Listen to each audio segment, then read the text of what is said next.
الله الرحمن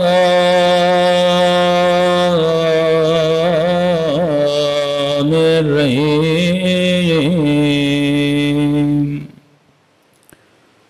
الحمد لله رب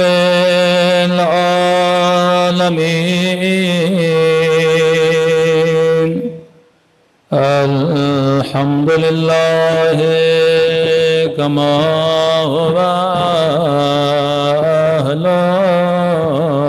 أهله الصلاة والسلام على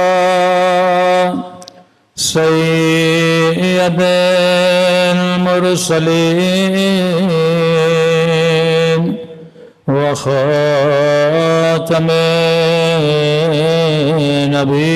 النبيين أبي القاسم محمد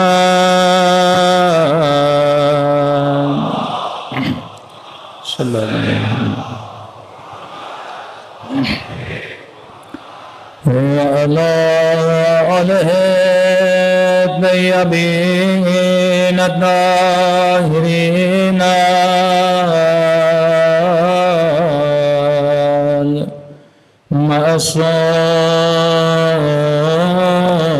المعصومين سب مل کے اپنی مولا کی دعا اللہم کل ولیک حجت ابن الحسن صلواتک علیہ وعلى آبائه في هذه الساعة وفي كل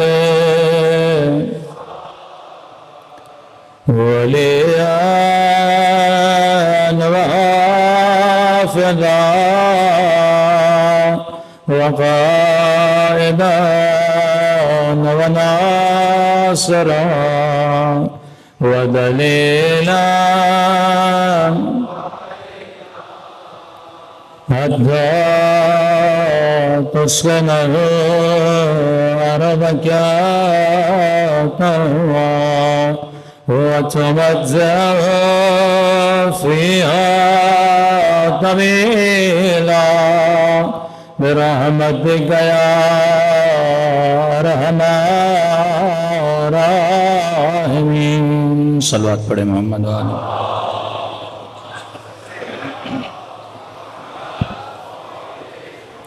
بسم اللہ الرحمن الرحیم رب اشرح لی صدری ویسر لی امری واحلل عقدۃ من لسانی یفقهوا قولی اما بعد فقد قال سبحانہ وتعالی بسم اللہ الرحمن الرحیم اہدنا الصراط المستقیم صلوات پڑھے محمد وعلی محمد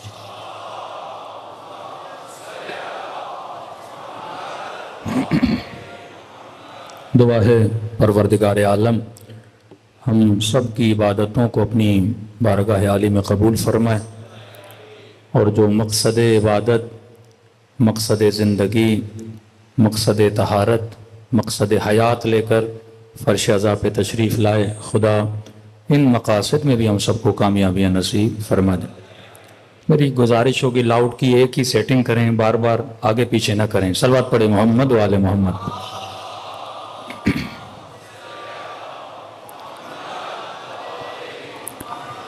عرض کر رہے تھے کہ اہل بیت علیہ السلام نے ایک سیکریٹ نیٹ ورک کے ذریعے سے شیعیان اہل بیت کا ایک سلسلہ بنایا کہ آپ جب تاریخ پڑھتے ہیں تو تاریخ پڑھنے سے قطعاً یہ نہیں لگتا کہ کوئی شیعہ بچ پاتا ہجرتیں آپ نے کی گلے شیعوں کے کاٹے گئے بغداد میں سادات کو دیواروں میں زندہ گاڑ کر دیواریں بنائی گئیں منصور کے زمانے میں منتصر کے زمانے میں یعنی جس بستر پہ یہ سوتا تھا وہاں پہ اہل بیت کے چاہنے والوں کے کٹے ہوئے کان ہوتے تھے. یعنی یہ باتیں جو ہم کرتے تھے شاید کوئی آپ کا مخالف بولتا کہ شیعہ جھوٹ بول رہے ہیں، لیکن یہ جو ظلم کا سلسلہ شروع ہوا سیریا میں، عراق میں، اس وقت یہ ریئلائز کیا گیا کہ واقعاً ایسا ہو سکتا ہے کہ کسی خارجی نے کسی حاملہ عورت کے پیٹ کو چیر کے بچے کو نکال کے ذبح کیا تو کئی شیعہ شاید جھوٹ بول رہے ہیں، کیونکہ وہ امیر المومنین سے محبت رکھتی تھی کہ اس کی جب نسل پیدا ہوگی وہ بھی عاشق علی بنے گی.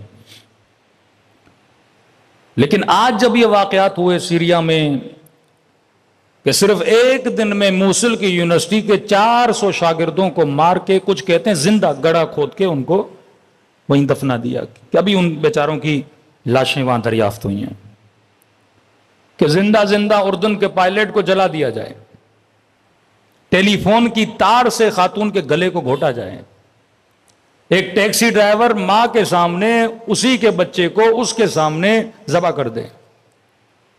یعنی ایک واقعہ نہیں، سینکڑوں واقعات ہیں کہ سنتے تھے کہ شہداء کے سروں سے ایسے جیسے فٹ بال کے بال سے کھیلا جاتا ہے. اسی طرح یزیدی قبیلے کی عورتوں کو مال غنیمت سمجھ کے ایک دوسرے میں بانٹنا. یعنی آپ دور نہیں جائیں، آپ کی یہی 7 سالہ پہلے، 8 سالہ پہلے، 5 سالہ پہلے یہ مسلمانوں کی تاریخ ہے. اب یہ چہرہ ہم ویسٹرن ورلڈ کو دکھا کے ان کو مسلمان بنانا چاہتے ہیں. کربلا کے بعد ہی اہل بیت نے 2 چہرے بنائے، کہ ایک یزید کا نیٹ ورک ہے، ایک حسین کا نیٹ ورک ہے، ایک سسٹم آف ابلیس ہے، ایک سسٹم آف اہل بیت ہے. آپ کے پاس اگر اہل بیت کے علاوہ کوئی اور سسٹم ہے تو آپ دکھاؤ، اور اگر وہ سسٹم کو فطرت ماننے کے لیے تیار ہو جائے تو ہم بھی ماننے کے لیے تیار ہو جائیں گے. صرف کتاب لکھی جائے کہ رسول خدا کے بعد کتنے اصحاب تھے جن کا قتل ہو، ہم اہل بیت کی بات نہیں کر رہے ہیں کیونکہ اہل بیت کی شاید کچھ لوگوں کو پرواہ نہیں ہے، چلیے اصحاب کی بات کرتے ہیں. صرف یہ بتایا جائے کہ رسول خدا کے بعد کتنے اصحاب شہید ہوئے اور ان صحابیوں کو کس نے قتل کیا. بھائی اس وقت تو شیعہ نہیں تھے نا، آپ کے تو شیعہ تو عبداللہ سبا کے بعد بنے نا، لیکن اس زمانے میں اصحاب کو کس نے قتل کیا، کس وجہ سے قتل ہوئے. یعنی رسول خدا کے بعد یہ پورا سسٹم بگاڑ کا شکار نظر آتا ہے. اتنا بگاڑ اس سسٹم میں نظر آتا ہے، اتنا خون اس سسٹم میں نظر آتا ہے، اتنے یتیم اس سسٹم میں نظر آتے ہیں کہ صرف واقع حرہ کو پڑھا جائے کہ 3 دن کے لیے مدینے کو سپاہیوں کے لیے حلال قرار کر دیا جاتا ہے، کہ ملتا ہے اس واقعے کے بعد پتہ نہیں کتنے ولد الزنا اس شہر میں پیدا ہوا ہے. اب اس ناکارہ سسٹم کو اہل بیت علیہ الصلوۃ والسلام بنانا چاہتے تھے کہ ہم نے کہا کہ آپ ابھی بھی وقت ہے، کوئی جوان اچھی ڈیزائن بناتا ہے تو یہ ایک بل بورڈ بنا کے آپ رکھ سکتے ہو کہ یہ ہمارا نیٹ ورک ہے. جس نیٹ ورک کو چلانے والے اہل البیت اور قرآن ہیں، جہاں سے نیٹ ورک فیڈنگ لیتا ہے وہ علم اور حکمت ہے. اس نیٹ ورک میں افراد کا جو آپس میں تعلق ہے وہ محبت اور بغض کا ہے. اس سسٹم میں رہنے کا جو قانون ہے وہ امر بالمعروف و نہی عن المنکر ہے. اس سسٹم پہ جو چلے گا اللہ اس کو ہدیہ دے گا، وہ ہدیہ یہ ہے کہ خدا اس کو عدالت نصیب کرے گا، حکمت نصیب کرے گا. ہمارے ہاں جتنے بھی احکام اسلامی ہیں اس کی بنیاد حکمت ہے. طلاق کے مسئلے پہ کل میں نے بات کی، نکاح کے مسئلے پہ کل میں نے بات کی، رضاعت کے مسئلے پہ کل میں نے بات کی کہ نکاح میں گواہ کی شرط نہیں، طلاق میں گواہ کی شرط ہے. اللہ نے اگر عدت رکھی ہے تو عدت کی حکمت موجود ہے. فرمایا عدت کرے تاکہ یہ نہ ہو جلدی سے شادی کرے، یا عورت حاملہ ہو پہلے شوہر سے تاکہ ایک وقفہ آ جائے، تاکہ کسی اور کا بچہ ہو تو پتہ تو لگے کہ یہ بچہ کس کا ہے. اسی طرح اسلام نے اگر حجاب کو واجب کیا کہ اپنی ماؤں بہنوں کو، کل میں نے کوئلے کی مثال دی تھی کہ 5ویں امام اپنے اصحاب اپنی کنیز کو کہتے ہیں کہ آگ کا انگارہ ہاتھ پہ اٹھا کے لاؤ، کنیز لاتی ہے، لیکن محفل میں جو بڑی بڑی باتیں کر رہے تھے کہ ہم کربلا میں ہوتے تو یہ کرتے، ان میں سے ایک بندہ بھی آگ کا انگارہ اپنے ہاتھ پہ اٹھانے کو تیار نہ ہوا۔ تو کہا کہ آج شاید کوئی مومن کہے کہ مولانا ہم اٹھا لیتے، نہیں، آج تیرے لیے آگ کا انگارہ کیا ہے جو تو اٹھا نہیں پا رہا، اسے اٹھا۔ مرد کا امتحان اور ہے، عورت کا امتحان اور ہے۔ آج سب سے زیادہ جس چیز پہ اٹیک کیا جا رہا ہے وہ خواتین کا حجاب ہے، اور دل خون ہوتا ہے کہ جب کسی شیعہ سوسائٹی میں جاتے ہیں اور عورت حجاب صحیح سے کر کے نہیں آتی۔ میں نے کہا یہ دین حکمت کا دین ہے، آپ کسی بھی شرعی مسئلے پہ آ کے خاتون آ کے بحث کرے، اسلام اسے جواب دے گا۔ اگر عقلانی طور پہ آپ راضی نہیں ہوئے، آپ بھلے وہ کام نہ کریں۔ یہ اور بات ہے کہ جو ایمان کی منزل پر ہوتا ہے وہ سلمو تسلیمہ کی منزل پہ ہوتا ہے، وہ اعتراض نہیں کرتا، لیکن اگر آپ کو سمجھ نہیں آ رہا، آپ سوچئے، اسلام نے شراب کو حرام کیا، ریزن ہے شراب جسم کو بھی نقصان دیتا ہے، شراب فکر کو بھی نقصان دیتا ہے، شراب انسان کے ول پاور کو ختم کرتا ہے۔ اس سسٹم کی بیسک حکمت ہے، اس سسٹم میں جو رہنے والے ہیں ان کو احکام اسلامی کی حکمت کو سمجھنا ہوگا، کیونکہ جب تک آپ حکیم نہیں بنو گے، ہر دشمن آ کے آپ کی بچی کو گمراہ کر دے گا، آپ کے جوان کو دین کے راستے سے ہٹا دے گا اگر اس کے اندر حکمت نہیں ہوگی۔ تو گناہ کو پہلی منزل میں روکو، کیونکہ آگے نکل گئے تو پھر تمہارا بچنا مشکل ہے۔ آپ شراب پیتے ہو، آپ کا کنٹرول ختم ہو جاتا ہے۔ میں نے پچھلے سال کی مجلسوں میں ڈیٹیل میں بات کی کہ دنیا میں سب سے زیادہ سوسائڈ ریشو ویسٹرن ورلڈ میں ہوتا ہے، اور جتنے لوگ مرے تھے ان کا بلڈ ٹیسٹ دیا گیا تو اس وقت انہوں نے خودکشی کی، اس عالم میں وہ نشے کے عالم میں تھے۔ جب آدمی نشہ کرتا ہے تو نفع نقصان کا پتہ نہیں لگتا، وہ صرف اپنی خواہش کو پورا کرنا چاہتا ہے۔ اسی طرح حجاب کا مسئلہ ہے میرے عزیز۔ کسی خاتون نے کہا مولانا اتنی گرمی، حجاب ہمارے اوپر ہے، مردوں کے اوپر کیوں نہیں؟ مرد کیوں نہیں حجاب کرتے، عورتیں حجاب کریں؟ حکمت کو سمجھو۔ عورت 4 شادیاں کیوں نہیں کر سکتی، مرد 4 شادیاں کر سکتا ہے؟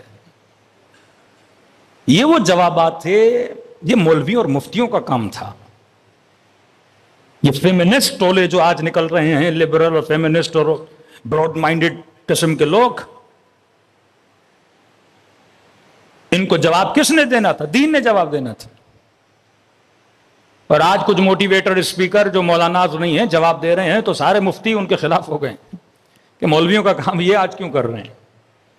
جب آپ ایک خلا بنا دو گے تو کوئی اور آئے گا اس خلا کو پر کرے گا۔ آج واقعاً یونیورسٹیز میں ایک متدین بندے کو ڈرنا چاہیے کہ اپنی بیٹی بھیجوں۔ آپ جا کے ماحول دیکھیے۔ اصلاً کانسیپٹ آف کو ایجوکیشن کیا ہے؟ جوان جب جوان ہوتا ہے سب سے زیادہ اس کی خواہش ہوتی ہے یونیورسٹی جاؤں۔ یہ سنگھار، یہ تیار ہونا، یہ سب کچھ، پڑھائی پہ کم دھیان ہوتا ہے، دوسری چیزوں پہ زیادہ دھیان ہوتا ہے۔ آغا قراتی نے ایران کے نظام کو ٹوکا اپنی تقریر میں۔ ایران میں انٹر تک بچے بچی الگ ہوتے ہیں، یونیورسٹی کے لیول سے کو ایجوکیشن شروع ہو جاتا ہے، کیونکہ امام خمینی نے جب انقلاب لایا 8 سال تو جنگ رہی، یونیورسٹیاں بند رہیں، اس کے بعد امام خمینی کا انتقال ہو گیا، پھر دوسری حکومتیں آئیں، انہوں نے تربیت پہ زیادہ غور نہیں کیا، تبھی ایرانی نسلوں کا آج یہ حال ہے۔ اگر وہ تعلیم و تربیت میں زیادہ تر ان کا فوکس یہ رہا حکومت بچائیں، انقلاب بچائیں، حکومت بچائیں، اور حکومت کے بچاؤ کے چکر میں ان کی نسلیں ان کے ہاتھوں سے نکل گئیں۔ تو قراتی صاحب بہت پیارا جملہ فرماتے ہیں، کہتے ہیں جس ایج میں اس بچے اور اس بچی کو ایک دوسرے سے خطرہ نہیں تھا، اس ایج میں آپ نے الگ کر دیا۔ بیٹا آپ کا 4 سال کا، کوئی بچی 4 سال کی، بچے ہیں، کون سا خطرہ، کون سا نفس، کون سی گمراہی، کون سی خواہش، کون سا شیطان، کون سی شہوت؟ 6 سال کا بچہ، 6 سال کی بچی، 5 سال کا بچہ، 5 سال کی بچی، یعنی گناہ کا کانسیپٹ ہی نہیں ہے، بچے ہیں۔ 7 سال کے بعد بچہ ممیز ہوتا ہے تو یہ تمیز ہو، ان کے بسترے الگ کر دو، کہ خواہشیں پیدا ہونا شروع ہو جاتی ہیں۔ کہ جب چھوٹے تھے تو آپ نے الگ کر دیا جب ان کو خطرہ نہیں تھا، جب جوان ہوا یہ بچہ انٹر کے بعد، یہ نوجوان بالغ ہوا، شہوت اس کے وجود میں، سمجھو اب یہ پیٹرول ہے، اور دوسری طرف آگ ہے، اور آپ نے یونیورسٹی میں آگ اور پیٹرول کو کیا کر دیا؟ ملا دیا۔ فساد کا عالم۔ اب وہاں پہ کمیٹیاں بنائی جا رہی ہیں، جس طرح ہمارے یونیورسٹیوں میں تنظیمیں جاتی ہیں، کہیں پہ جماعت اسلامی، کہیں پہ اپنے شیعوں کی آئی ایس او کی تنظیم یا دوسری تنظیمیں، ایران میں بھی اسی طرح تنظیم۔ اب تنظیمیں کیا کریں گی؟ آپ جوان عورت کو اور جوان مرد کو اکیلا میدان میں چھوڑ رہے ہو، پھر تنظیمیں اوپر لا کے بٹھاتے ہو کہ امر بالمعروف، کیسے امر بالمعروف ہوگا؟ اللہ کا نبی ہے جناب یوسف، کہتا الا ما رحم ربی، اگر خدا مجھ پہ رحم نہ کرتا، ان النفس لامارۃ بالسوء، یہ نفس اتنا بدبخت ہے مجھے گناہ میں ڈال دیتا۔ مشکل ہے ایک جوان کے لیے گناہ سے بچنا۔ تو جو اسلام قانون بناتا ہے وہ آپ کی شخصیت کو دیکھ کے بناتا ہے۔ جسم اللہ نے دیا، آپ کی نیڈز، آپ کی ضرورتیں خدا نے بنائی۔ کانسیپٹ آف حجاب، حجاب کو سمجھیں۔ حجاب کا مطلب ہے خود کو کور کرنا۔ چیزیں کور کب کی جاتی ہیں؟ جب کسی چیز میں کسی کے لیے اٹریکشن ہوتی ہے۔ یہ خواتین ایک دوسرے سے پوچھیں کہ واقعاً مرد کی شکل میں، مرد کے ہاتھ میں، مرد کے پاؤں میں کسی عورت کے لیے اٹریکشن ہے؟ مرد کے بال کیسے ہیں، مرد کے اتنی اٹریکشن ہے، یا جتنی اٹریکشن مرد کے پاس کسی خاتون کے لیے ہوتی ہے؟ یہ پاکستان کا ایک صحافی ہے بدبخت، کبھی کبھی کامیڈی بھی کرتا ہے۔ اب اس نے ایک ٹرائل کیا ہنسنے کے لیے، لیکن اس ٹرائل میں مردوں کی فطرت کا پتہ بتایا اس نے کیا کیا کہ اپنی ٹانگوں پہ ویکس کر دیا اور ٹخنوں سے اوپر اس نے تبلیغی سنت پہ عمل کرتے ہوئے شلوار رکھ دی اور اپنے ناخنوں پہ نیل پالش لگائی اور خواتین والا سینڈل پہنا اور رکشے پہ بیٹھا اور اپنے پاؤں ذرا آگے کر کے بیٹھ گیا۔ اب یہ جوان جتنے بائک پہ آ رہے تھے اور ٹانگوں کو دیکھ رہے تھے، اب ذہن میں کوئی اور تھا، اور سارے سمجھ رہے تھے کہ کوئی لڑکی بیٹھی ہے۔ آگے بڑھتے تھے تو پاؤں لڑکی کے اور سر کسی مرد کا پڑا ہوا تھا۔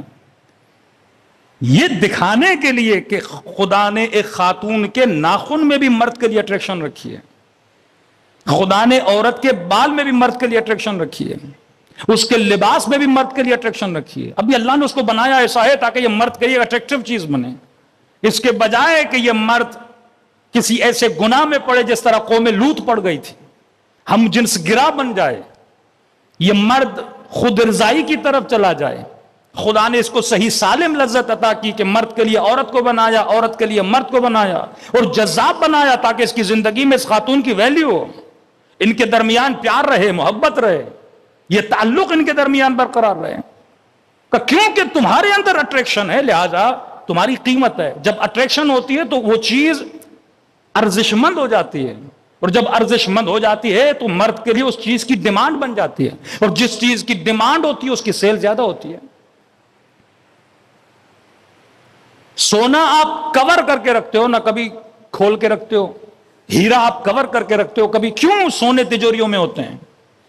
مارکیٹ میں چلے جاؤ، یہ شیشے کی جو چوڑیاں ہوتی ہیں وہ زمین پہ پڑی ہوتی ہیں، قیمت نہیں ہے اس کی اتنی، لیکن کوئی سونا زمین پہ نہیں رکھتا، سونا تجوریوں میں رکھتا ہے۔ کوئی ہیرا زمین پہ نہیں رکھتا، تجوریوں میں رکھتا ہے۔ کیوں؟ کیونکہ سونے کے خریدار ہیں، اس کی ویلیو ہے۔ اور یہ بات بھی حق ہے، ہمیشہ کاپی کس کی بنتی ہے؟ جس کی ویلیو ہونا۔ چائنا کے موبائل کی کبھی آپ نے کاپی دیکھی؟ برانڈز کی کاپی بنتی ہے نا، ایپل ہوگا اس کی کاپی بنے گی، سیمسنگ ہوگا اس کی کاپی بنے گی، کبھی بھی فیک چیزوں کی، کبھی بھی جن چیزوں کی ویلیو نہیں ان کی کاپی نہیں بنتی۔ تو کہا کہ تمہارا وجود ایک مرد کے لیے قابل ارزش ہے، خود کو سستا نہ کر، حق مہر ادا کرے گا، تمہارے لیے رشتہ بھیجے گا، مرضی تمہاری ہے تم خود کو اس کے حوالے کرو نہ کرو، فری کی چیز نہیں ہے، یہ تمہارے پیچھے بھاگے، یہ تمہارے پیچھے دوڑے، یہ تمہاری منتیں کرے۔ عورت کے لیے ہے کہ وہ ناز کرے، اتنی جلدی نہ مانے، کیونکہ تم سستی چیز نہیں ہو، کیونکہ اٹریکشن ہے، لہذا اس کے لیے کیا رکھا؟ حجاب رکھا، خود کو کور کرو۔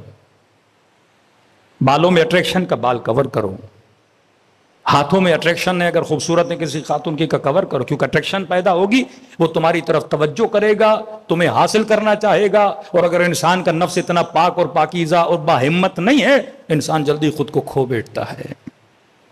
تو کانسیپٹ آف حجاب کور کرنا۔ اب ہم نے کیا کیا کہ ہم خاتون حجاب تو کرتی ہے پر اس کانسیپٹ پر نہیں چلتی۔ کانسیپٹ یہ کہ خود کو ڈھانپو، ہر وہ چیز جس میں اٹریکشن ہے اسے ڈھانپو۔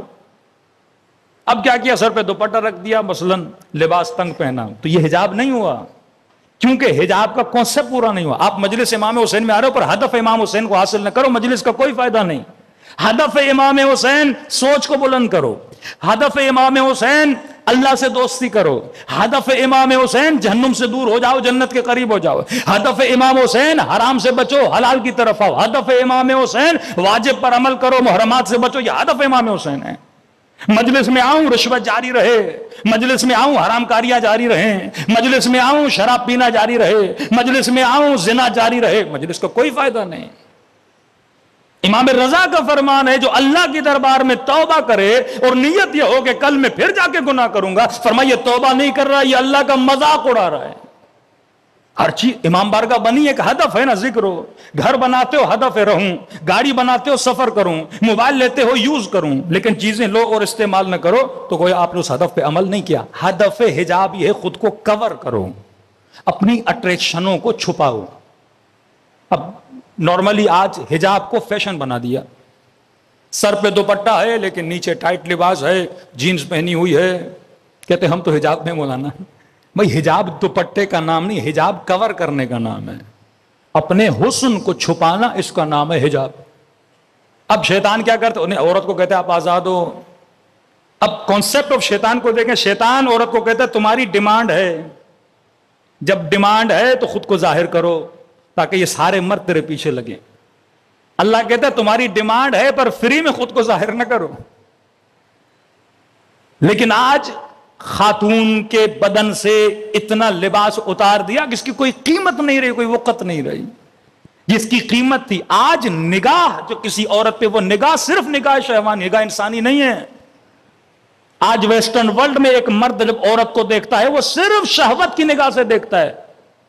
اسلام کہتا ہے پہلے دیکھو کہ یہ انسان ہے، انسانی نگاہ کرو کہ تمہارے سامنے ایک انسان کھڑا ہوا ہے. لیکن آج نگاہ حیوانی ہے. اسلام قدر دے رہا ہے، قیمت دے رہا ہے. تو آج خاتون کے لیے اب خاتون حجاب نہیں کرتی، اس کی سزا اس کو بعد میں ملے گی، اس کے مرد کو پہلے ملے گی. کہ میں نے کہا انگریز خنزیر کھا کر بے غیرت بنا. انسان کو سوچنا چاہیے میرے اندر سے غیرت کیوں گئی ہے. اتنا مشکل ہے سر پہ دوپٹہ رکھنا، اتنا مشکل ہے جناب زینب کا حجاب کرنا، اتنا مشکل ہے اپنی شادیوں کو مینیج کرنا کہ خواتین الگ ہوں، مرد حضرات الگ ہوں. اللہ گھومنے سے منع نہیں کرتا، اچھے لباس پہننے سے منع نہیں کرتا، سنگار کرنے سے منع نہیں کرتا، لیکن کہتے لمیٹیشنز میں رہو. مردوں میں، عورتیں عورتوں میں رہیں. سب سے زیادہ فساد یونیورسٹی میں کیوں ہے؟ کیونکہ مرد عورت مکس ہیں. ان خاندانوں میں سب سے زیادہ گناہ کیوں ہوتا ہے جن میں مکس گیدرنگ ہوتی ہے؟ کیونکہ جب آگ اور پیٹرول کو ملاؤ گے آپ گناہ سے بچ نہیں سکتے کہ بندہ کہے میں پانی میں جاؤں لیکن میرا بدن گیلا نہ ہو. یہ حکمت اہل بیت نے سکھائی کہ اگر جتنا خاتون خود کو کور کرے گی اتنی ہوسران مردوں کی گناہ بھری دعوتوں سے بچی رہے گی. جتنا خود کو ظاہر کرے گی اتنا گناہ میں خود بھی پڑے گی اور اس مرد کے ہاتھوں کو اور اس کی نیت کو بھی گناہوں میں آلودہ کرے گی. صلوات پڑھے محمد وآل محمد پہ.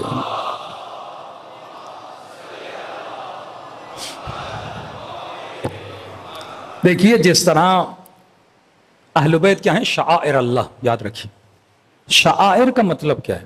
مساجد اللہ کے شاعر ہیں. بعض لوگ کہتے ہیں آپ مسجدوں پہ خرچہ کیوں کرتے ہو، مجلسوں پہ خرچہ کیوں کرتے ہو؟ تو ہم ان کو جواب دیتے ہیں آپ حج پہ اتنا خرچہ کیوں کرتے ہو؟ اللہ کا ذکر کرنا ہے گھر میں بیٹھ کے کرو. بھائی حج پہ کیوں جا رہے ہو؟ سال میں اتنے ہزار بکرے، بھینسیں، اونٹ، بیل کیوں کاٹتے ہو؟ یہ پیسے یتیموں کو دو، کسی غریب کا علاج کروا دو.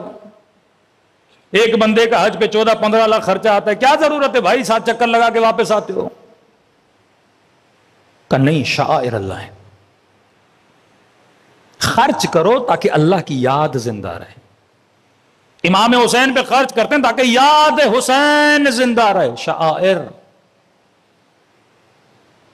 یہ حجاب بھی من شعائر اللہ ہے، نماز بھی شعائر اللہ ہے. لا یخافون لومۃ لائم. ملامت کرنے والوں کی ملامت سے مومنین نہیں ڈرتے. کہ مولانا شرم آتا ہے، یونیورسٹی جاتی ہوں، ساری لڑکیاں ماڈرن ہوتی ہیں، سر پہ دوپٹہ نہیں ہوتا، میں حجاب کر کے جاؤں، اوکورڈ لگتا ہے، بیکورڈ بولتے ہیں. کہ مومن نہیں ہے یہ جو کس کی ملامت سے ڈر جائے. امیر المومنین فرماتے ہیں میرے اپنے دشمن کے لیے جتنا وہ اپنے باطل پہ بضد ہے تو اپنے حق پہ کیوں نہیں؟ اسے گناہ کرنے میں شرم نہیں آتی، اسے بدن سے لباس اتارنے میں شرم نہیں آتی، اسے 4 مردوں کے ساتھ تعلق بنانے میں شرم نہیں آتی. تجھے اپنے حیا پہ شرم آتی ہے، تجھے اپنے حجاب پہ شرم آتی ہے. فاسق ترین شہر میں امام زین العابدین اگر عابد بنتے ہیں، علم بن جاتے ہیں عابدوں کا، کہ وقت کا بادشاہ انتظار میں حجر اسود کو بوسا دوں، لیکن جب چوتھے امام آتے ہیں لوگ راستہ دینا شروع کر دیتے ہیں، کیونکہ نشانی بن گئے، عباد کی نشانی بن گئے، صلحاء کی نشانی بن گئے. حجاب کرنا بھی عبادت ہے. اور کوئی مرد اپنی باحجاب بیوی کو کسی مال میں لے جا رہا ہے، کسی جگہ پہ لے جا رہا ہے، ایک ایسی جگہ، ایک ایسا مال جہاں پہ ساری خواتین نے حجاب نہیں کیا ہوا، یہ ایک باحجاب خاتون جب اس معاشرے میں چڑھتی، کس کی تبلیغ کر رہی ہے؟ حجاب کی تبلیغ کر رہی ہے. ایک نیک نوجوان جب 4 شرابیوں، زانیوں، راشیوں میں جا کے بیٹھتا ہے، یہ تبلیغ کر رہا ہے نیکی کی. تبلیغ صرف زبان سے نہیں، اپنے پہناوے سے بھی تبلیغ ہے. آپ حجاب کے ساتھ چل رہے ہو، یہ آپ کی تبلیغ ہے. چہرے پہ سنت رسول سجا کر چل رہے ہو، یہ آپ کی تبلیغ، آپ کا چلنا عبادت ہے. اہل بیت نے صرف لکھ کے اپنے مکتب کو نہیں پھیلایا، اپنے کردار سے، اپنی رفتار سے، اپنے لباس سے. ہر مصیبت میں آپ پڑھتے ہو کہ سیدانیوں کی چادریں چھینی. کیوں اس بات پہ اتنا ایمفسائز کیا جاتا ہے؟ کیونکہ اہل بیت کے لیے بڑی اہمیت کی بات تھی. اور مصائب جناب زینب پہ روئے اور سر پہ حجاب نہ ہو. آج یہ جنگ ہے، جنگ شیطان اور جنگ لشکر حسین، کہ واقعاً آج ہم یزید کے لشکر میں ہیں، امام حسین کے لشکر میں. یہ عمل سے پتہ چلتا ہے. دعویٰ کرنا بہت آسان ہے کہ مولا ہم کربلا میں ہوتے جان قربان کرتے، ایک آگ کا انگارہ ہاتھ پہ نہیں اٹھا پا رہے تھے. لیکن جناب مسلم ابن عقیل، جناب اوسجا، جناب ہانی ابن عروہ، 90 سال کا بوڑھا، کس قدر انہوں نے اپنے ایمان کو سنبھال کے رکھا. میثم تمار، حجر ابن عدی، ارے دور کیوں جاتے ہو؟ یہی انقلاب اسلامی ایران کو دیکھ لو، شہید حججی جیسے جوان دیکھ لو، جنہوں نے یہ نہیں دیکھا کہ ابھی نئی نئی شادی ہوئی ہے، اللہ نے بچہ دیا ہے. ماؤں نے یہ نہیں دیکھا کہ میں نے 4 بچے قربان کر دیے، ایک بیٹا باقی، کم از کم اسے تو رکھوں. کا نہیں. اگر ایک عالم کے کہنے پر بچہ قربان آج نہ کر سکوں تو امام زمانہ کے کہنے پر بھی نہیں کر سکوں گی. یہ ثابت کیا کہ مولا آپ کا نائب ہے، اگر حکم دے رہا ہے، میں ماں 5 بچے قربان کر رہی ہوں. خدا نے تب ان کو عزت دی. تو میرے عزیز، یہ مکتب حکمت کا مکتب ہے. اب ایک صفت، میرا ایک دوسرا اشرہ ہے، صرف اس کا چھوٹا سا واقعہ یہاں پہ نقل کر رہا ہوں تاکہ آپ کو پتہ لگے کہ اہل بیت نے اس نیٹ ورک کے لوگوں کو ایک دوسرے کے ساتھ جب جوڑ کے رکھا تو کس صفت پہ زیادہ ایمفسائز کیا. صلوات پڑھے محمد و آل محمد.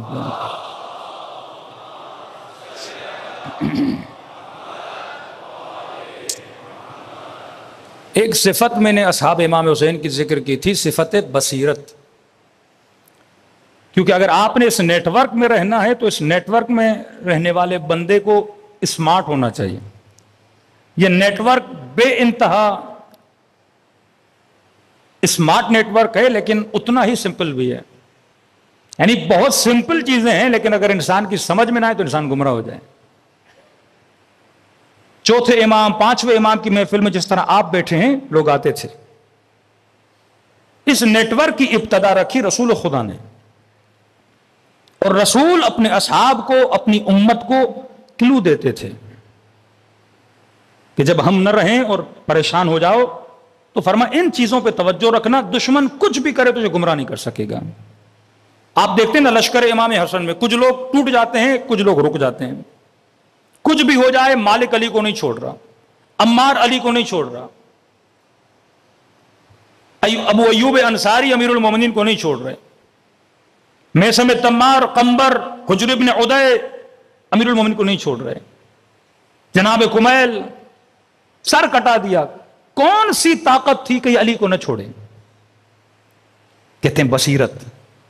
سامنے بھی وہ لوگ ہیں، آپ یہ مت سمجھیے کہ خوارج کو پتا تھا کہ علی اچھے ہیں تبھی علی کے مقابلے میں گئے، نہیں، خوارج لٹرلی یہ سمجھتے تھے کہ علی باطل پر ہے، دھوکہ کھا گئے۔ ایک بندہ اپنے بدن پہ بم باندھ کے آتا ہے اور خود کو اڑاتا ہے، اسے کوئی شوق نہیں ہے خود کو مارنے کا، اسے یہ منوایا گیا ہے کہ یہ کام کرو گے تو جنت میں جاؤ گے، اسے یہ بتلایا گیا ہے کہ اس کے مارنے سے جنت میں جاؤ گے۔ کہ افغانستان میں جب ایک بندے کو پکڑا تو اس کی جیب میں چمچ بھی پڑے ہوئے تھے، کہ خودکشی اور مارنا تو اپنی جگہ، چمچ کیوں رکھے ہیں؟ کہ مفتی صاحب نے کہا جب مرو گے تو پہلا کھانا رسول خدا کے ساتھ ہے، تو ساتھ میں لہذا چمچ بھی لے دیے تھے تاکہ زحمت نہ ہو وہاں پہ ملائکوں کو چمچ لانے کی۔ اس قدر برین کو واش کیا جاتا ہے کہ وہ لٹرلی سمجھتے ہیں، وہ مسلمان جو ہمیں کافر کہے یا مشرک کہے اس کے ذہن کو یہ منوایا گیا ہے کہ یہ اسی طرح ہے۔ اب سوال یہ ہے وہ پھنسا کیوں؟ کل مجھے کوئی گمراہ کرے وہ کیسے کرے گا؟ کیا ہمارے جوان بے دین نہیں ہوتے؟ کیا ہمارے اندر محسن نقوی جیسے شیعہ نہیں ہیں؟ کیا ایسے لوگ نہیں جو کہتے ہیں جس محفل میں حجاب والی عورتیں ہوں تو ہم تو جانا ہی پسند نہیں کرتے؟ نام تو لگا ہوا ہے نا، آگے پیچھے شیعوں کا نام لگا ہوا ہے نا، ملیں گے آپ۔ یہ پٹڑی سے کیسے اترے؟ ایک بندہ گمراہ کیسے ہوتا ہے؟ رسول کے ساتھ رہنے والے علی کے ہاتھوں میں رسی باندھ رہے ہیں، جسے رسول یہ کہیں کہ زبیر اتنی غور سے علی کو کیوں دیکھ رہے ہو؟ کہ یا رسول اللہ آپ نے کہا علی کے چہرے کو دیکھنا عبادت ہے، کہ ایک وقت آئے گا تو علی کے مقابلے میں آئے گا۔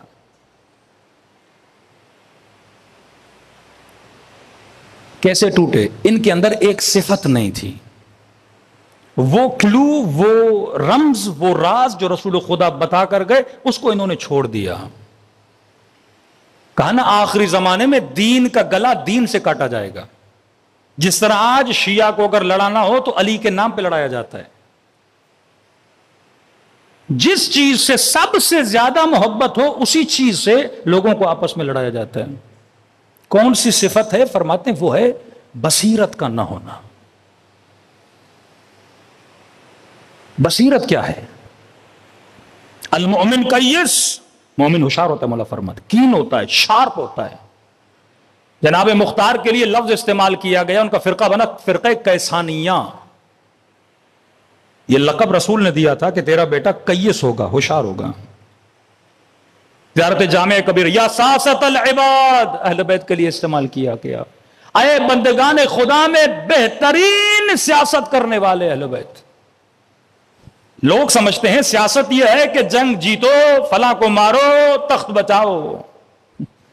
اہل بیت کی سیاست تک قیامت تک ہوتی ہے۔ یہ سیاست اہل بیت کا نتیجہ تو ہے آج اتنے شیعہ ہیں کائنات میں۔ یہ تو بعد میں مارا گیا، پورا ترکی شیعہ تھا، مصر شیعہ تھا، سیریا شیعہ تھا۔ مصر میں فاطمیوں کی حکومت، سیریا میں فاطمیوں کی حکومت، سب سے پہلی یونیورسٹی الزہرا کے نام سے جس کو الازہر کہا گیا، ترکی شیعہ تھا کہ 7 لاکھ کے قریب شیعوں کو قتل کیا عثمانی حکومت نے، 7 لاکھ کے قریب۔ تبھی میں جوانوں کو بولتا تھا یہ ڈرامے اس لیے بناتے ہیں آپ کے دل میں عثمانیہ کی محبت ڈالی جائے، کبھی اللہ کا نام لے رہے ہیں، کبھی لا الہ الا اللہ، ایسے عدالت اور انصاف کے قصے سنائے جاتے ہیں، فیک۔ جھوٹ بولنا، جھوٹ سننا بھی حرام ہے۔ جنہوں نے قتل کیا شیعوں کا، شاہ عباس کے ساتھ جب ان کی جنگ ہوئی یہ 40,000 کا لشکر لے کر آئے۔ شاہ عباس 4,000 یا 7,000 کہتے ہیں لشکر لے کر گیا تھا۔ واپسی جب ایران کی طرف شاہ عباس کر رہا تھا تو صرف 400 لوگ بچے اس جنگ میں، 400 لوگ، سارے مارے گئے۔ وہاں پر بھی وہ لوٹ نہیں رہا تھا۔ پھر شاہ عباس کے پاس اس کا وزیر امیر المومنین کے ہاتھوں سے لکھا ہوا قرآن لے کر گیا کہ تجھے اس قرآن کا واسطہ پلٹ کے آ. لوگ بہت کم بچے ہیں. انہوں نے 5-6 ہزار لوگ گوائے اور وہ 40,000 کا لشکر تھا, 20,000 لوگ وہ مارے گئے. شہید اول شہید ثانی کو قتل کس نے کیا؟ مارا گیا. لاشیں کو جلایا گیا, قبر تک نہیں ہے. ان شہیدوں کی صاحبان کتاب لمعہ جہاں سے آپ کی فقہ کی ابتدا ہوتی ہے. مصر میں فاطمیوں کی حکومت تھی, اسماعیلیوں کی حکومت تھی مصر میں, شام میں. آج مومنین شام جاتے ہیں, کہتے ہیں مولانا ساری قبریں یہاں بنی ہوئی ہیں, جناب بلال کی بھی قبر وہاں, جناب فضا کی بھی. یہ فیک قبریں ہیں, قبریں نہیں ہیں, یہ شبیہیں ہیں. یہ انہوں نے شبیہیں آ کے بنائی تھیں, محبت اہل بیت تھی. اب جب میں کہتا ہوں نا 7 لاکھ شیعہ, تو یہ 7 لاکھ اس زمانے کی آبادی سے بول رہا ہوں, آج کی آبادی نہیں. پورا مصر میں کس نے حکومت کی؟ امیر المومنین کے حاکم تھے. مالک اشتر کو مصر کی طرف بھیج رہے تھے. محمد ابن ابی بکر کو کہاں شہید کر دیا گیا؟ مصر میں. احترام صحابہ کی باتیں کرنے والوں کو جرت ہے ذرا اپنے ممبروں سے اپنی قوم کو بتاؤ تو صحیح کہ محمد بن قاتل کون تھا. حضرت ابو بکر کے نعرے مارنے والوں کو یہ نہیں پتا کہ جناب ابو بکر کے بیٹے کو کس نے مارا تھا. مارا نہیں, مار کے گدھے کا پیٹ کاٹ کے اس میں ڈالا گیا, پھر گدھے کو آگ لگا دی گئی. یہ توہین وہاں سے شروع ہوئی ہے, یہاں سے نہیں ہے. کون بچا جو صاحب بصیرت تھا, جن کو اپنی تاریخ کا نہیں پتا. اب جب میں کہتا ہوں نا 7 لاکھ شیعہ مارے گئے, بغداد میں 20,000 شیعہ مارے گئے مغلوں کے زمانے میں. مختلف پھر کس طرح سے مغلوں کو ہمارے علماء نے مسلمان بنایا, کس طرح سے ایرانی حکومتوں کو شیعہ بنایا, یہ سارا آپ کے مراجع کا کام تھا. یہ ساری وہ تربیت محمد اور آل محمد تھی کہ ایک طرف کربلا میں نواز رسول کو شہید کر دیا جاتا ہے, صرف ان کے چند نسل میں سے بچے بچتے امام زین العابدین کی صورت میں. حکومتیں ان کی, طاقتیں ان کے پاس, میڈیا ان کے پاس, لیکن اس کے باوجود بھی خدا آپ کی تعداد میں اتنا اضافہ کرتا ہے, عزتیں آپ کو عطا کرتا ہے. یہ وہ تربیت اہل بیت. کیا سکھایا اہل بیت نے؟ اپنے شیعوں کو بابصیرت بنایا کہ تم نے مختلف زمانوں میں فتنوں کا مقابلہ کیسے کرنا ہے. تھوڑا اشارہ دوں گا, ایک واقعہ میرے دوسرے ٹاپک کا ہے وہ ایڈ کروں گا, پھر آپ کو یہاں سے بتاؤں گا کہ کربلا میں وہ شقی کس طرح شقی بنا. بصیرت کے لیے نبی نے اس نیٹ ورک میں رہنے والے لوگوں کو کچھ کلو دیے. مثلا مولا علی کا ہاتھ بلند کر کے کہا من کنت مولا فہذا علی مولا. یہ کلو دے رہے ہیں, رمز دے رہے ہیں. مطلب اس علی سے کبھی دشمنی نہ کرنا. دوست بھی مانتے ہو نا, مطلب یہ دوستی کے لائق ہے, دشمنی کے لائق نہیں. انا مدینۃ العلم وعلی, یہ جو پڑھ رہا ہوں مصدق شیعہ سنی مانتے ہیں. انا مدینۃ العلم وعلی بابا, میں شہر علم ہوں اور علی کیا ہے؟ دروازہ. مطلب علم لینا ہو, فیصلہ کرنا ہو, قضاوت میں پھنسو, الجھنوں میں پھنسو, تو دروازہ کون ہے؟ علی ہے. انا مدینۃ الحکمت وعلی بابھا, میں شہر حکمت ہوں, عقل ہوں. اگر حکمت کی باتیں سننی ہو تو کس کے پاس جانا؟ علی کے پاس جانا. یا علی انت منی بمنزلت ہارون من موسیٰ, جس طرح ہارون موسیٰ کا جانشین تھا, اسی طرح علی تو میرے لیے ویسے ہی ہے جیسے موسیٰ کے لیے کیا تھا؟ ہارون تھا. یا عمار تقتلک فئۃ باغیہ, اے عمار تجھے ایک باغی ٹولہ مارے گا. یہ رمز و راز ہیں کہ جب پھنس جاؤ مشکلات میں. نبی فیوچر کو دیکھ رہے ہیں, امت کو بچانا چاہتے ہیں. بعض جو نوجوان کہتے ہیں یا رسول خدا کلیئر کر کے کیوں نہیں گئے اور امت اتنی لڑ پڑی, الیاذ باللہ نبی نے ہمیں الجھا دیا. نہیں میرے عزیز, یہ کلو دے کر جا رہے ہیں. زمانے پہ کسی کا کنٹرول نہیں ہے. آج آپ کے پاس طاقت ہے, کل کسی اور کے پاس طاقت ہے. آج آپ کی فوج بھاری ہے, آج آپ کا قبیلہ مضبوط ہے. عوام کے لیے نبی کلو دے کر جا رہے ہیں. اے عمار, اے مسلمان, اے محمد کا کلمہ پڑھنے والے, عمار کو کون مارے گا؟ باغی فرقہ مارے گا. پھر علی مع الحق والحق مع علی, علی حق کے ساتھ ہے, حق علی کے ساتھ ہے. یہ نہ دیکھنا حق کہاں جا رہا ہے, یہ دیکھنا علی کہاں جا رہا ہے. پھر خندق میں بتا رہے ہیں علم کی بات, علم اسے دوں گا, فضائل امیر المومنین. یہ وہ ہے جو اللہ سے محبت کرتا ہے اور اللہ اس سے محبت کرتا ہے. پھر مباہلے میں ان کو لے کر آتے ہیں کہ یہ وہ ہیں جن کی جھوٹی قسم بھی کوئی نہیں کھا سکتا. یہ جہاں آ جائیں, ان کے مقابلے میں جو آئے وہ تباہ و برباد ہو جاتا ہے. کیا بتائیں؟ اور پھر جاتے جاتے کہہ رہے ہیں قُلْ لَا أَسْأَلُكُمْ عَلَيْهِ أَجْرًا إِلَّا الْمَوَدَّةَ فِي الْقُرْبَى. کوئی بہانہ رہ جاتا ہے امت کے پاس؟ اپنی زوجہ کو یہ کلو دے رہے ہیں کہ اے عائشہ، اے میری زوجہ، اگر فلاں جگہ سے گزرو اور فلاں کے کتے بھونکنے لگیں تو سمجھ جانا یہ راستہ صحیح نہیں ہے. کلو دے رہے ہیں. یہ اور بات ہے کہ یہ بی بی جب گزرتی ہیں تو ساتھ والے لوگ تھے، انہوں نے کہا کہ نہیں، نہ وہ کتے ہیں نہ وہ جگہ ہے. وہ کہہ رہے نہیں، ہم لوگوں کو بلاتے ہیں. 4-5 لوگوں کو بلایا، کہ ان سے آپ پوچھئے، ان کو پیسہ کھلایا. انہوں نے کہا نہیں، وہ جگہ نہیں ہے. اور کیا دے رسول خدا، اور کیا بتا کے جائیں؟ فاطمہ تو بضعۃ منی، سیدہ شباب اہل الجنہ، جنت کے جوانوں کے سردار ہیں. بھائی جوانوں کے سردار ہیں تو مطلب جنتی ہیں. جو جنتی ہے اس کے مقابلے میں کیسے جا رہے ہو؟ اس قدر عقل سے پیدل کے حسین کو کہہ رہے ہیں بغضاً لأبی، تیرے بابا کی دشمنی میں آئے. ارے جس سے محبت کرنی ہے تو دشمنی کر رہے ہیں. یہ تھے صاحبان بصیر. اب بچا کون؟ جس نے عمار بچ گیا، اس نے کہا نہیں، علی حق کے ساتھ. مالک بچ گیا، کہا نہیں، اس سے دوستی کرنی ہے. میں سمیت تمار بچ گیا، سلمان فارسی بچ گیا، ابو ایوب انصاری بچ گئے. کتنے اصحاب رسول تھے جو امیر المومنین کے ساتھ چلے؟ ابو ذر غفاری، جناب بلال. کیونکہ یہ صاحبان بصیرت تھے. رسول کے بعد ایک ایک صحابی کے دروازے پہ سیدہ جاتی ہیں، میرے بابا کا فرمان بھول گئے؟ کہا من کنت مولا فہذا علی مولا. کوئی کہتا تھا یاد نہیں، کوئی کہتا تھا کیا ہے. بصیرت نہیں تھی. اب امام نے اس نیٹ ورک کے افراد کی تربیت ایسی کی کہ مشکل سے مشکل بات کر گئے لیکن شیعہ سمجھ گئے. اب یہ شاید آپ نے سنا ہو، لیکن میں نے آج یہ جہاں بھی پڑھا ہے مجمع کنفیوز. چھٹے امام، امام جعفر صادق علیہ الصلوۃ والسلام،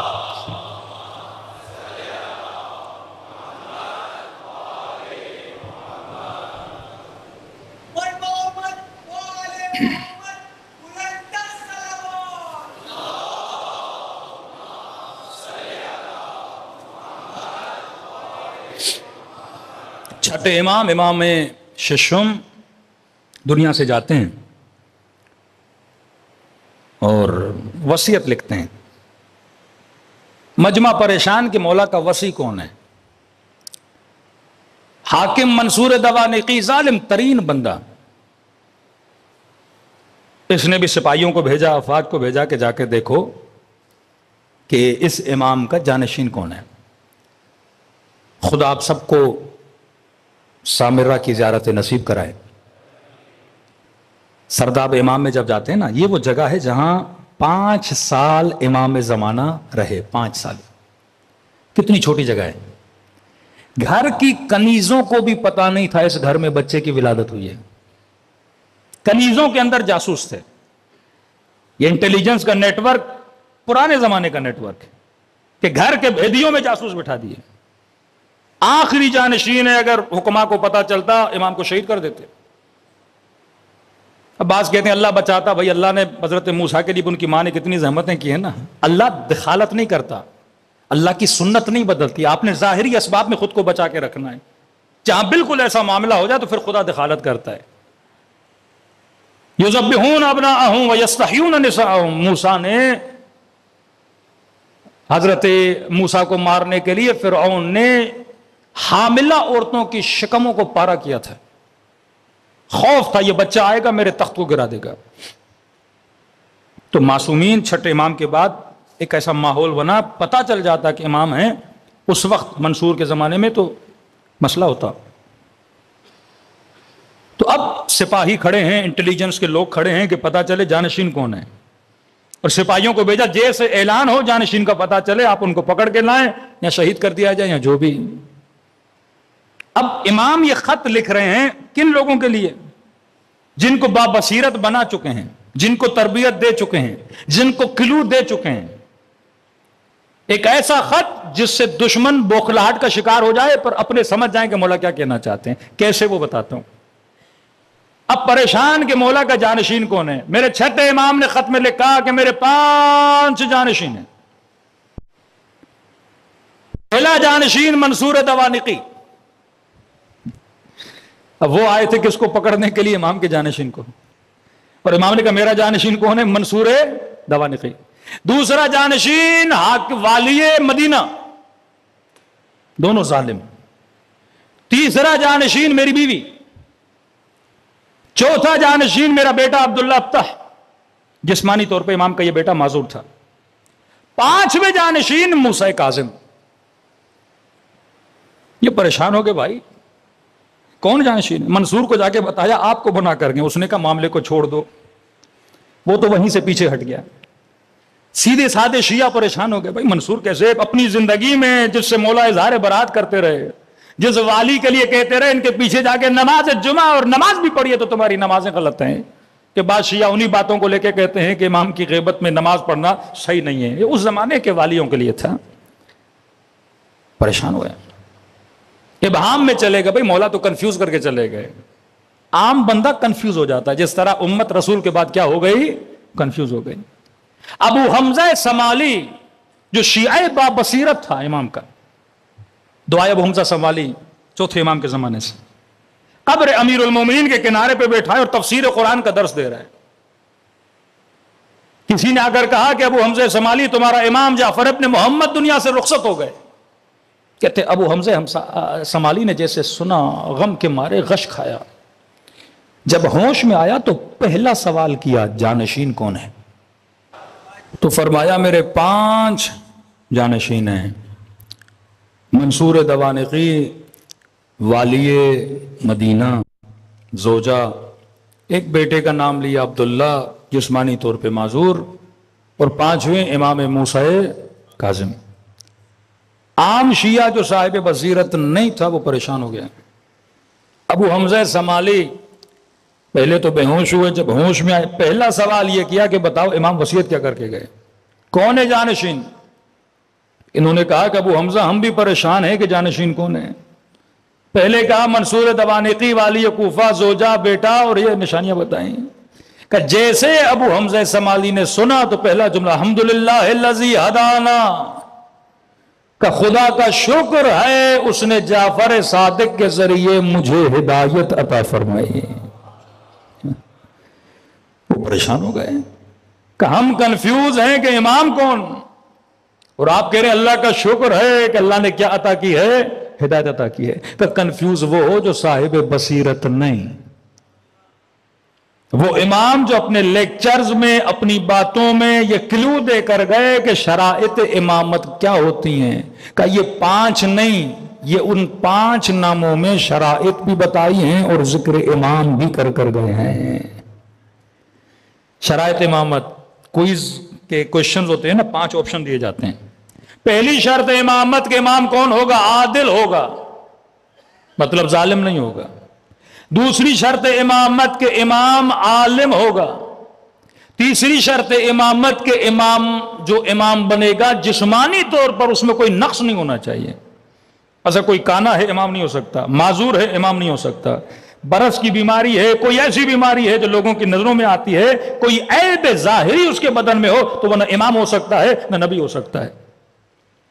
اور کہا کہ جتنے اماموں کا ذکر کیا ہے معصومین نے، مثلا کہا کہ 12 جانشین ہوں گے، ایک بھی جانشین میں عورت کا ذکر نہیں ہے، مطلب امام عورت نہیں ہو سکتی. کہ اب تو نام بتا. منصور دوانقی ظالم ہے، امام نہیں. حاکم والی مدینہ ظالم ہے، امام نہیں.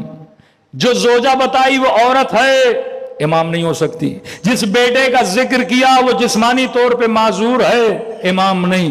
بچ گیا ایک آپشن اور وہ ہے موسیٰ کاظم علیہ السلام.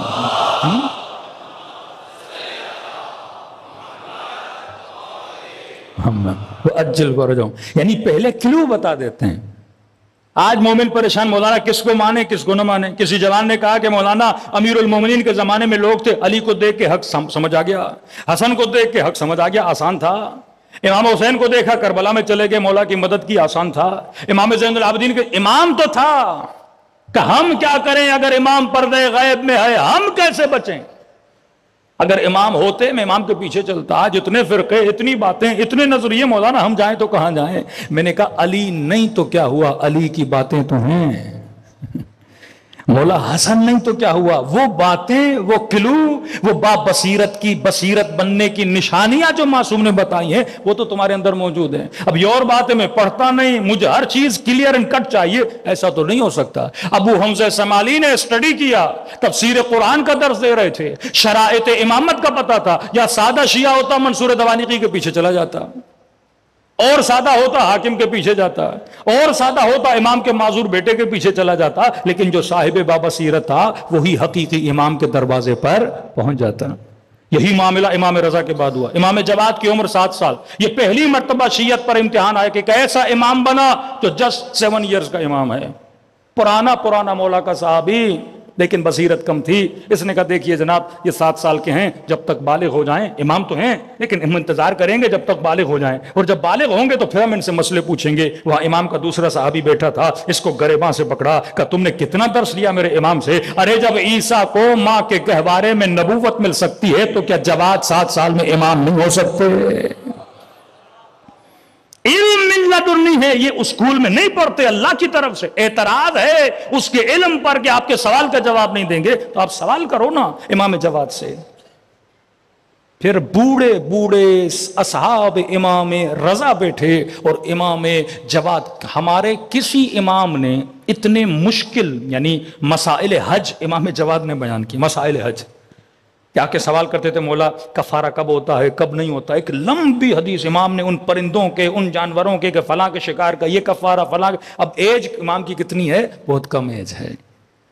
گریباں سے پکڑا کا تمہاری بسی. اس آہستہ ایک وہ شیعہ، لفظ شیعہ مطلب محب، شیعہ آج کا شیعہ کانسیپٹ نہیں لائیے. شیعہ اس کو کہتے تھے جو علی سے محبت کر.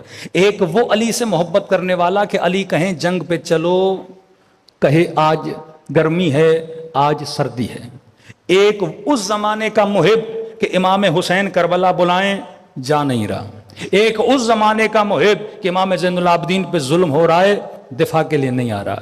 ایک اس زمانے کا امام کہ چھٹے امام کے گھر کو آگ لگا دی جاتی ہے دفاع کے لیے آگے نہیں بڑھ رہے. یہ آہستہ شیعہ ڈیولپ ہوتا گیا. اب 7ویں امام اتنے سال زندان میں رہے پر شیعوں کا نیٹ ورک نہیں ٹوٹا. آرگنائزیشن آف لا، وکلا اتنے بنائے میرے امام نے، جگہ جگہ ان کو بھیج دیا. 8ویں امام کا زمانہ، ولی عہدی کی دعوت ہوتی ہے، نیشاپور تک آتے ہیں، ہزاروں کی تعداد میں لوگ کاغذ و قلم لے کر آتے ہیں صرف امام کی ایک حدیث کو لکھنے کے لیے. آہستہ ڈیولپ کرتے جا رہے ہیں. ایک وہ شیعہ ہے جو امام حاضر و حی، جس نے رسول نے جس کو کاندھوں پہ اٹھایا اس کو بلا رہے ہیں کوفے سے، وہ آ نہیں رہا. اور ایک وہ شیعہ ہے جو 7 سال کے امام کو بھی امام مان رہے ہیں. ارتقاء فکری طور پہ اتنے ترقی کرتے گئے یہاں تک کہ امام غیب میں جاتے ہیں، امام کے 4 نائبوں کی اتنی اطاعت کرتے ہیں کہ کل والا شیعہ مثلا محب اتنی امام حاضر کی بھی اطاعت نہیں کرتا تھا. پھر ارتقاء اتنا آتا ہے، نائب خاص بھی ختم ہو جاتا ہے، نائب عام آ جاتا ہے. صرف ایک خمینی کے کہنے پر 2.5 لاکھ بچے قربان کر دیتی ہیں مائیں.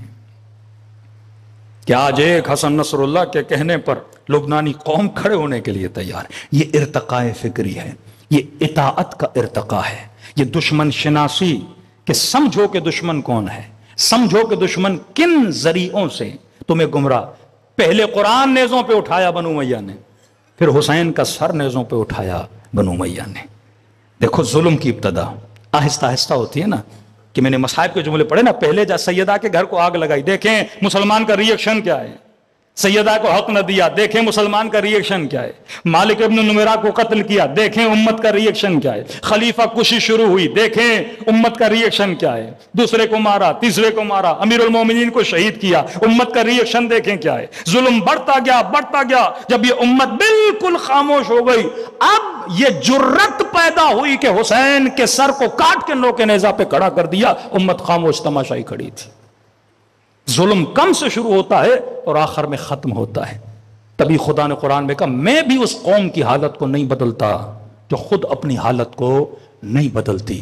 انہی طریقوں سے معصومین نے یعنی وصیت نامہ امام ششم امام جعفر صادق صرف وہ سمجھا جو شیعہ با بصیرت تھا۔ با بصیرت تب بنو گے جب معصومین کے فرامین کو پڑھو گے، اور ان فتنوں میں ہم نے اپنی نسلوں کو کیسے بچانا ہے۔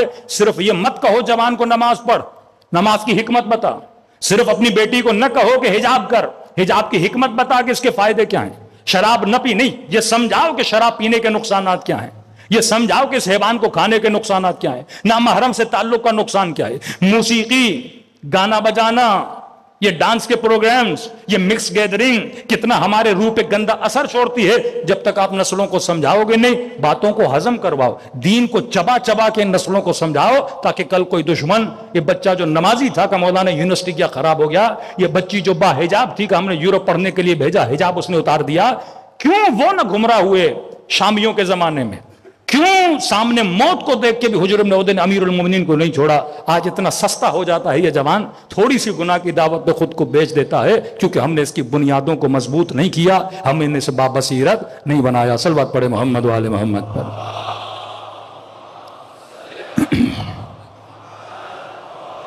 کیونکہ آج لائٹ چلی گئی، وقت بہت زیادہ ہو گیا۔ ایک ملعون ہے، نام ہے شبس ابن ربیع، اس کا ذکر میں کل کروں گا۔ بڑی اس کی زندگی کا اتار چڑھاؤ ہے کہ آپ دیکھیں کہ جس کو امیر المومنین نے جنگ نہروال میں اپنا علم بردار بنایا،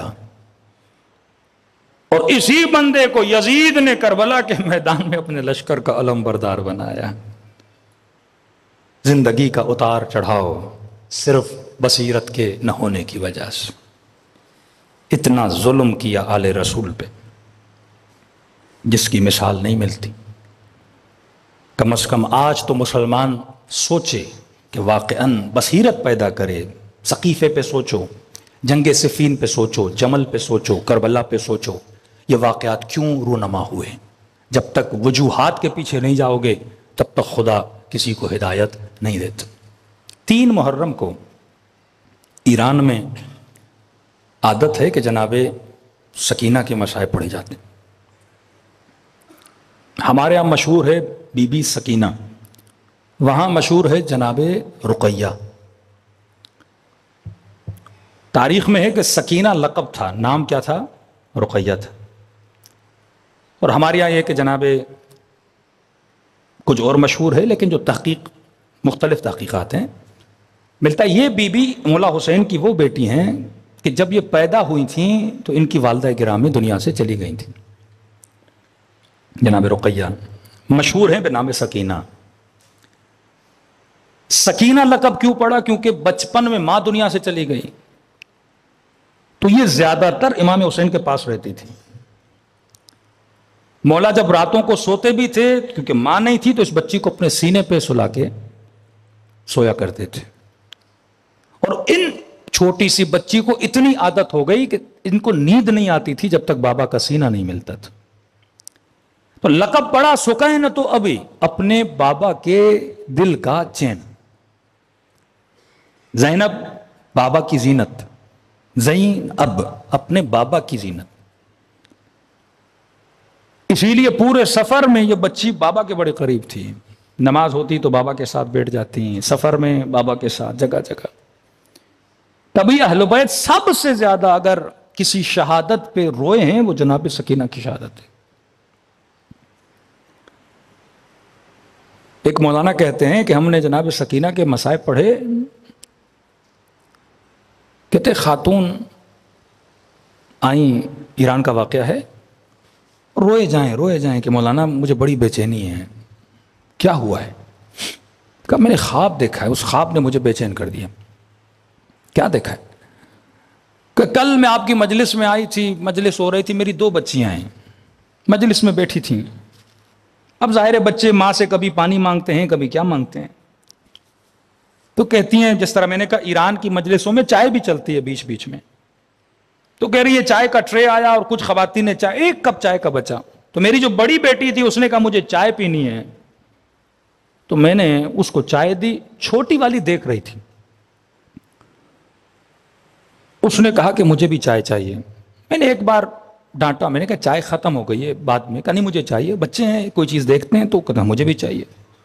ایک بار روکا، 2 بار روکا، 3 بار روکا، اتنا شور کیا اس بچی نے کہ مجھے چائے چاہیے. کہا میں سید زادی نہیں، لیکن میرا شوہر سید ہے، تو بچے میرے سید ہیں.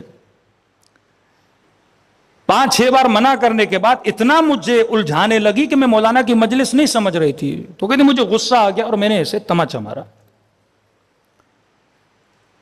ماں کو غصہ آ جاتا ہے، بچے کو مار دیتی ہیں. کہتے میں نے اسے مارا.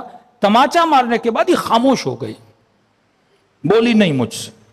مجلس ختم ہو گئی، گھر چلی گئی، چپ. کہتی مولانا رات کو میں نے خواب دیکھا، خواب میں نے رسول خدا کو دیکھا اور ہاتھ میں چائے کا ٹرے لے کر آئے. کہ میں سید نہیں، میرا شوہر سید ہے، بچے سید ہیں. کہ مجھے چائے کا ٹرے دیا، کہا یہ میری بچی کو پلا، آج کے بعد تماچے میں مارا کر.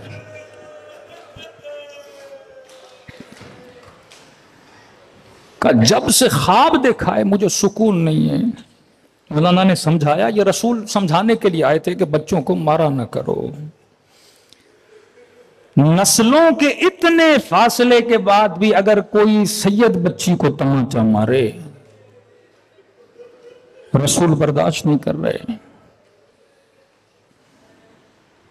بی بی زینب فرماتی ہے زندان شام میں جب غسالہ اس بچی کو غسل دینے لگی نا، تو کہا اس کی پیٹھ پہ کالے نشان دیکھے ڈر گئی. کہا اس بچی کی ماں کہاں ہے؟ یتیمہ بچی، ماں کہاں آگے بڑھتی. بی بی زینب نے کہا میری بچی ہے. کہا بی بی یہ بتا اس بچی کو کوئی بیماری تھی؟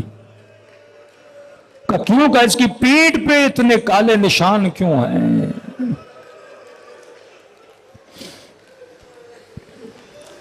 لیکن خدا کی قسم ہے سکینہ کو ان چیزوں کی تکلیف نہیں تھی. کبھی اس بچی نے اس بات پہ نہیں رویا کہ مجھے مارا گیا، تماچے مارے گئے، کھانا نہیں ملا. نہیں، اس بات پہ کبھی شکایت نہیں کی. نہ ہی ان تکلیفوں کی وجہ سے یہ بچی دنیا سے چلی گئی. اہل بیت فرماتے ہیں سب سے بڑی تکلیف اس بچی کو یہ تھی کہ اس کے سامنے اس کے بابا کو مارا جاتا تھا. جس بچی کی ماں نہ ہو، جو صرف بابا کے سینے پہ پلی ہو.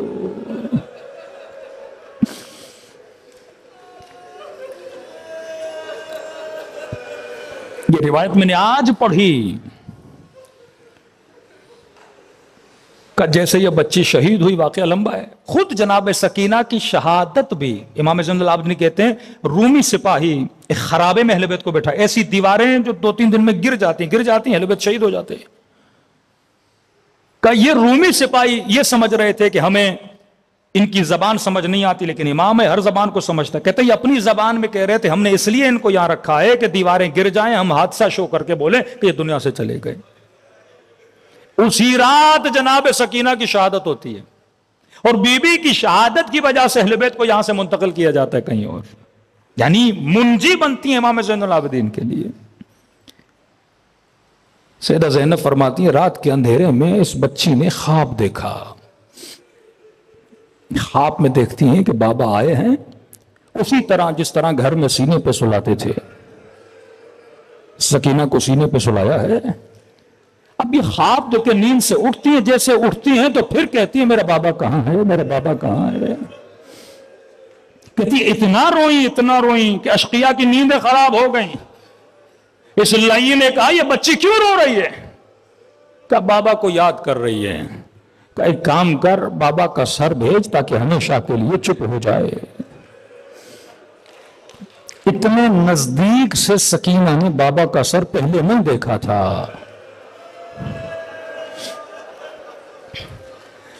کہتی ہے ظالم جب سر لایا تو زینب روکتی رہی کہ بچی کے پاس نہ لے جا.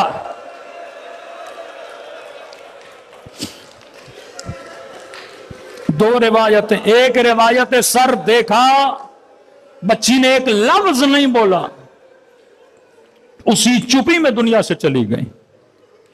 دوسری روایت یہ ہے کہ سر کو سینے سے لگایا، 2-3 بین کیے کہ بابا اس کا ہاتھ بڑا تھا.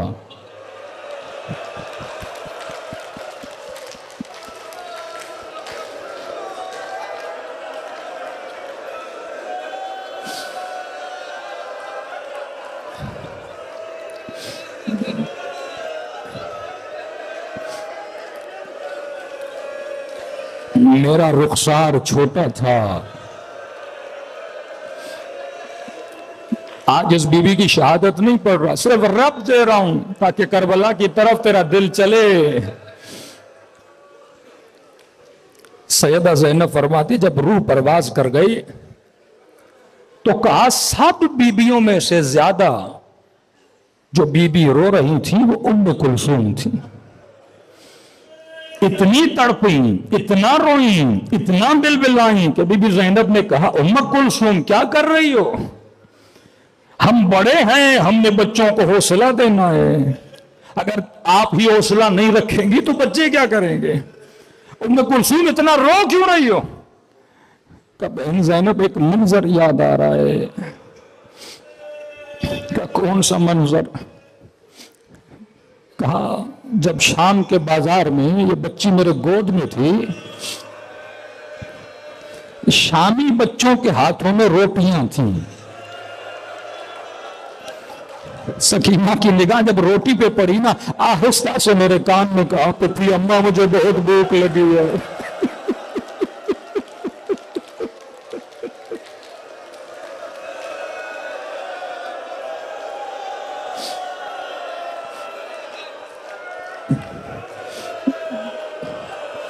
کہ زینب میں رو رہی ہوں, میں سکینہ کو روٹی بھی نہ دے سکی. اسی طرح بابا کے پاس چلی گئی. کتنی اہمیت ہے دین خدا کی جس پہ حسین سکینہ کو قربان کر رہے. بس یہ سوچا کرو جب کہیں پہ شریعت پامال ہو تو سکینہ کو یاد رکھا کرو. آئیے آج ایسے سلام کریں جیسے حسین کو سکینہ نے سلام کیا. السلام علی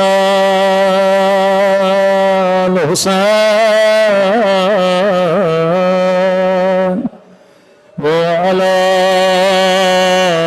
علی ابن الحسین وعلی اولاد الحسین وعلی اصحاب حسین کی صدا بلند ہو. السلام علی وعلی علی ابن وعلی اولاد وعلی اصحاب. سب مل کے سلام علی الحسین وعلی علی ابن وعلی اولاد وعلی اصحاب.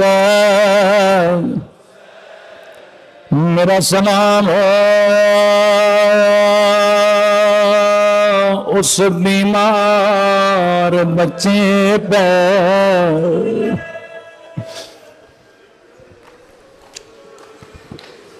جو مدینے میں کبھی اکبر کو یاد کرتی ہے, کبھی بابا کو یاد کر کے روتی ہے. امام حسین نے کہا عباس کاغذ و قلم لاؤ, ان بیبیوں کے نام لکھو جو ہمارے ساتھ سفر پہ چلیں گے. غازی عباس کہتے ہیں میں نے سارے نام لکھے لیکن مولا نے صغرا کا نام نہ لکھایا. مولا کیا صغرا نہ چلیں گے؟ فرمایا عباس میری صغرا بیمار ہے. زینب کو کہو سغرا کی چار پائیں شہن میں رکھے، ہر بی بی سغرا سے خدا غافل کرے، اس بیمار بچی کو صحن میں رکھا گیا، یہاں ہر بی بی آتی تھی سغرا کو سینے سے لگاتے تھے اور کہتی تھی خدا حافظ سغرا، اگر زندگی رہے تو پھر ملیں گے، لیکن جناب سغرا خاموش ہو، ساری بیبیاں خدا حافظ کرتے گئے، آخر میں بی بی زینب کی باری آئے، سغرا کو سینے سے لگایا، کہا خدا حافظ سغرا، اگر زندگی رہے تو پھر ملیں گے۔ بچی نے دونوں باہیں پھوپھی کے گلے میں ڈالے، روکے گا پھوپھی اماں میں سمجھ گئے، میرا بابا واپس نہیں آئے گا، میرا علی اکبر واپس نہیں آئے گا۔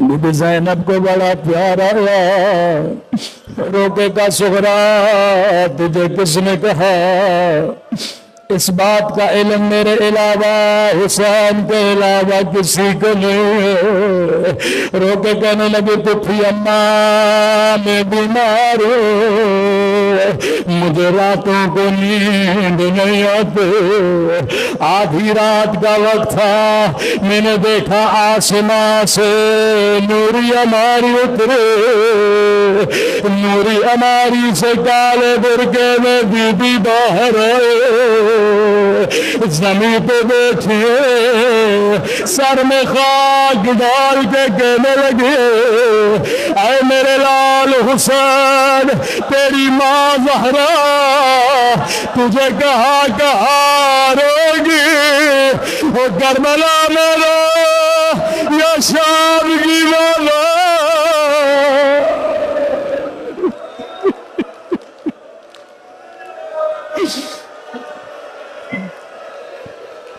زینب کو بڑا پیار آیا، امام حسین کی خدمت میں آئے، فرمایا حسین اگر سغرا کے نہ چلنے کی وجہ اس کی بیماری ہے، میں زینب وعدہ کرتی ہوں خیال رکھوں گے، اپنے ہاتھوں سے کھانا کھلاؤں گے۔ امام نے کہا بہن زینب میرا دل بھی ہے سغرا کو لے کر چلو، لیکن زینب حسین کی مجبوری سمجھو، حسین کیسی مجبور ہے؟ بہن زینب جتنے بچے چل رہے، کسی کی شکل بابا علی سے ملتی ہے، کسی کی شکل نانا رسول سے ملتی ہے، کسی کی شکل حسن سے ملتی ہے۔ بہن زینب میرے جانے کے بعد تیرے ہاتھوں میں رسیاں، تیرے سر سے چادر، میرے سغرا کی شکل اماں زہرا سے ملتی ہے، میں کیسے برداشت کروں؟ اماں کی شبی شرابی کے دربار میں شامیوں کی بات